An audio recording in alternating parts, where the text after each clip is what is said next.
45 ACP versus 357 Magnum in short barrels. And what we have today is our Federal Train Plus Protect ammunition. So I tested this ammunition in longer barrels and it did okay for what it was. The 45 didn't do as well as what I would like it to do, but that doesn't mean it's not going to be an effective cartridge, because it is a 45 after all. So today I'm going to test our 45 ACP in my 3.3 inch Smith & Wesson Shield 45, and I'm going to test the 357 Magnum through my 2-inch barrel Taurus 605. Our 45 ACP is a 230 grain VHP, which means versatile hollow point. It's basically a repackaged Federal high shock bullet, and that is rated at 850 feet per second. And our 357 Magnum is a 125 grain semi-jacketed hollow point, which is basically like the old 357B load, and that is rated at 1440 feet per second. So we're going to go through the chronograph, see what kind of velocity and accuracy we get at the same time. Then I'm going to do my 10% clear ballistic gel test. So I'm going to go into plain 10% clear ballistics to see what the best potential of those are. You know, if we don't have fabric in the way, we can more likely get hollow point expansion where it might fail with the fabric. So I like to at least do a plain clear ballistics shot to see, you know, what these bullets are supposed to look like. And then after that, I'm going to do a real world simulation where I'm going to have 4 layers of sweatshirt material in this first 3-inch piece that represents hitting a pectoral muscle, followed by a 1/4 inch medium density fiberboard to represent hitting ribs or sternum, 16 more inches of clear ballistics, then another 1/4 inch MDF at the back to represent hitting back ribs. This is about a half representation of the density of flesh. So, you know, when I say 3-inch pectoral muscle, it's more like simulating 1.5 inch real pectoral muscle. So if we were to get like 16 inches in this gel block here with that rib simulation in there, it'd be more like 8 inches in a real living target. So we'll do our plain clear ballistics shot, then we'll do our real world simulation shot, then I will shoot at the steel target to see what kind of practical accuracy and shootability I can get with these. So let's get started with this test. All right, first up we have our 45 ACP 230 grain VHP jacketed hollow point. It's rated at 850 feet per second, and for reference, I got 873 feet per second on average out of my 5.3 inch Glock 41. So we're going from 5.3 inches down to 3.3 inches. We'll see if that 2 inches less barrel is going to bring that down a lot from that 873 feet per second. So let's see what we get here out of my little 3.3 inch barrel.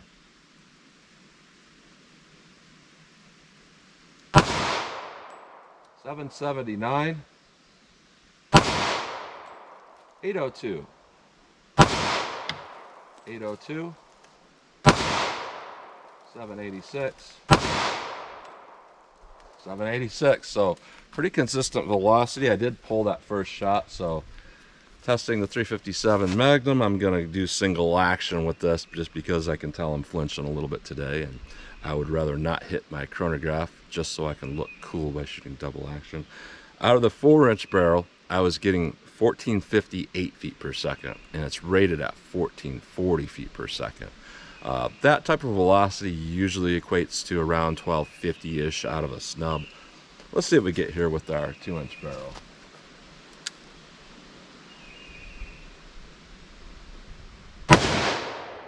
Ooh, 1225. 1228. 1185.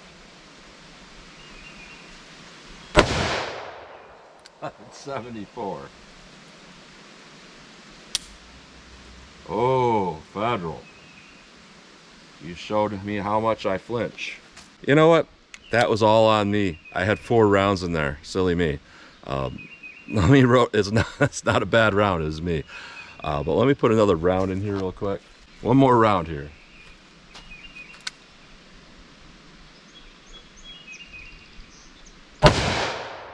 .46. So I don't know if the camera picked it up or not, because flashes are very, very quick, but every one of those had horrendous flash. And muzzle flash is like, it's in the low milliseconds. It's actually a lot faster time than even what 60 frames per second on camera can pick up. So a lot of times the camera will pick up 1 or 2 of them, but I'm telling you, every single one of those flashed a lot. But we had pretty typical velocity for something like that out of a snub nose barrel, so not bad. Let's set our ballistics gel block and see how these compare. All right, our plain clear ballistics shot, which I call our best potential shot because that gives us our best potential because there's no fabric in the way to get hollow point expansion, and it gives us our best potential because there's no rib simulation in the way to get adequate penetration. So let's see what we get here with our 45 ACP.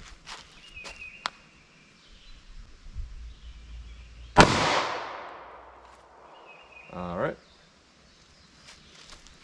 Hit that with our 357 Magnum. Let's go take a look.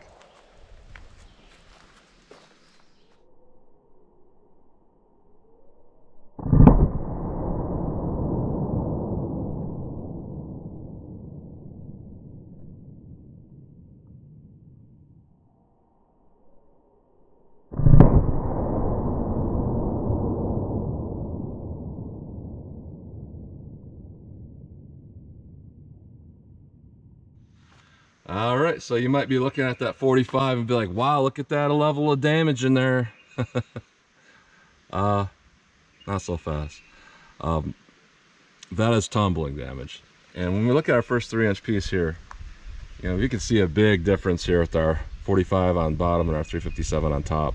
Our 45 is just zipping right through there, and our 357 Magnum has a huge amount of energy dump. And you can tell that the difference between expanded damage and tumbling, because the expanded cutting, there's like striation cuts in that top line there. As with our 45 on the bottom, you'll see bubbling. That indicates that right about here at about the 7-inch mark, it started tumbling pretty bad, or yawing at least, and then straightening back out. So big difference there on the performance of these. Our 45 ACP, we went to about 22¼ inches, which that's honestly not that bad. You know, you're generally going to see at least 6 inches or more than that, more with the, you know, full metal jacket. So that hollow point does slow it down just a little bit, but that is a little bit of over penetration. Our 357 Magnum did a lot better here. We got about 16 inches of penetration. The bullet rolled back quite far, so what that means generally is at one point that bullet expanded to 6/500ths of an inch or greater. I've noticed that with how this gel works. So that did a lot of damage and did pretty well overall. You know, you're looking at this now and you'll be like, well, the 45 looks more impressive in there, but really it's not. It's just the tumbling there. The 357 did way better. So let's put on our fabric, put in our rib simulation, and see how these do in our real world simulation. All right, our real world simulation: 4 layers of sweatshirt material followed by 3 inches of clear ballistics to represent hitting a pectoral muscle, followed by a 1/4 inch medium density fiberboard to represent hitting ribs or sternum, 16 more inches of clear ballistics on another 1/4 inch medium density fiberboard at the back to represent hitting back ribs. Ideally, I'd like to keep these bullets within that back rib simulation, but if they pass through it, they can go about 3 inches past that, and I would still consider them fine enough that they're not going to over penetrate through a living target from a front-on shot. So 45 ACP. See how this does in our real world simulation.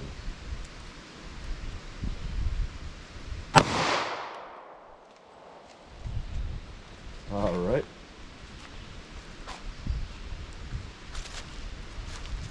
.357 Magnum. Let's see how this compares. Let's go take a look.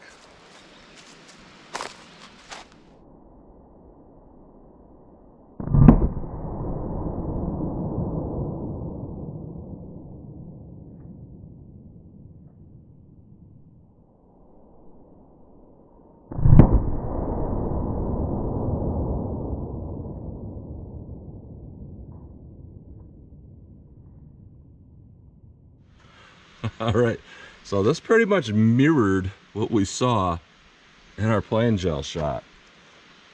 At the fabric, you know, it highlights that energy dump going on there. You know, going through our rib simulation, just a poke hole through with our 45, with our 357, a huge amount of expansion here.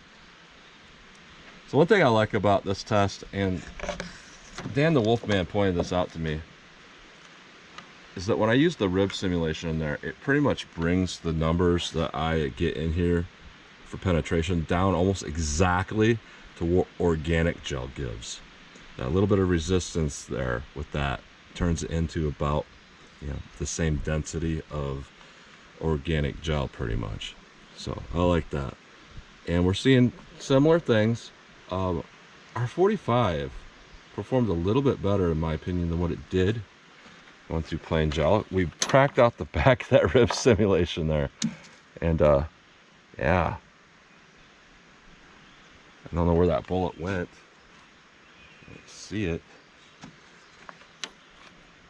Huh. Oh, it's on the ground. It's a little warm. So I'll set that down. No expansion. And look about how this thing went through there. I'm going to count this at about maybe 19 3/4 inches. So that's not bad. Our 357 Magnum pretty much almost did exactly the same as what it did through plain gel with our penetration. Very consistent. We're about 16 1/4 inches. So without a doubt here, our 357 Magnum performed better for its terminal ballistics, no doubt. But it was definitely a lot harder to shoot. You know, that felt painful to shoot a little bit.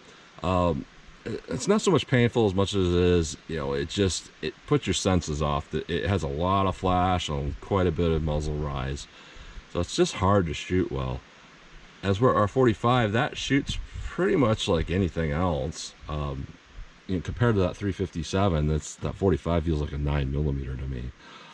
But look at this, I would say our 45 isn't bad in this format of just being a hollow point that doesn't expand, because when you look at a full metal jacket, will do, I believe the Snow and Marshall statistics has it at like 63% one-shot stop, and it penetrates to 27 inches in their testing, which is way up here, which would indicate it would easily pass through an average size individual. You know, when I'm getting like less than 20 inches of penetration with a hollow point, what that tells you is that hollow point is in some way slowing that down, so it's not going to over penetrate. You know, I think part of it is just the resistance is higher with that hollow point. So what that's going to tell you is it's going to do better than a full metal jacket. If you look at like the Federal Hydroshock, that's like a 94% one-shot stop, and that does like 13 to 14 inches in organic gel. So this would, in my opinion, this would be in between that. That would do better than a full metal jacket, and not as good as a expanded hollow point, obviously. And because it is a 45 caliber, you don't need a ton of expansion because it's already, you know, think of it this way. 32 H&R Magnum, 327 Federal Magnum, when I get those to fully expand out to 1.5 times, we're looking at like 4600ths of an inch or something like that. So even with these not expanding, a 45 is still pretty good. It's still pretty easy to shoot. So it's hard for me to say one is realistically better. I can say the terminal performance, obviously, with our 357 is better, but is, you know, overall, is it better than the 45, which I can shoot a lot better? Let's pull these out of the block. We'll take a closer look at these bullets. Then I'm going to shoot our target and see if there's a big difference in my ability to place those rounds. All right, so here's a close-up look at these bullets going through plain gel. Here's our 45 ACP, and here's our 357 Magnum. So a big difference there, and the performance of those. You know, 45 is still a 45, and when it's tumbling that way, it's actually making a bigger hole than that 357 that's moving straight, but it's not going to reliably make a ton of damage where it needs to make it. So it definitely did not perform as well as our 357, as where our 357 just has a massive amount of mushrooming and expansion. So overall, that 357 is hands down just better performance, terminal performance. And when we look at our real world simulation, pretty much identical results here. There is a little bit more deformation of that 45 when hitting that rib simulation, and there's a little bit more fragmenting of that 357.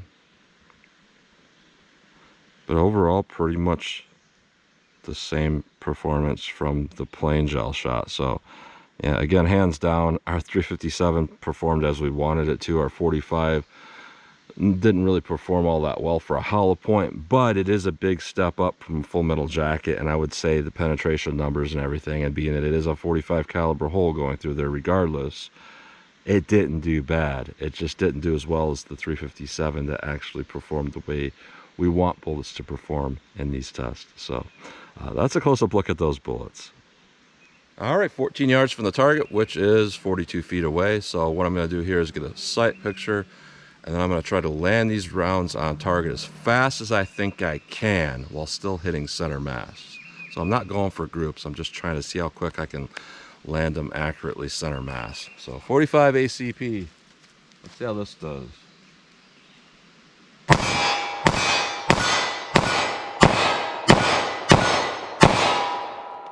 All right, I pulled some down, and I'm not looking at the target when I'm doing that, or I'm not looking at where my impacts are, I should say. So I can't really adjust from that. I'm just getting that front sight picture. Now 357 Magnum, quite a bit more recoil here. Let's see how this does for me.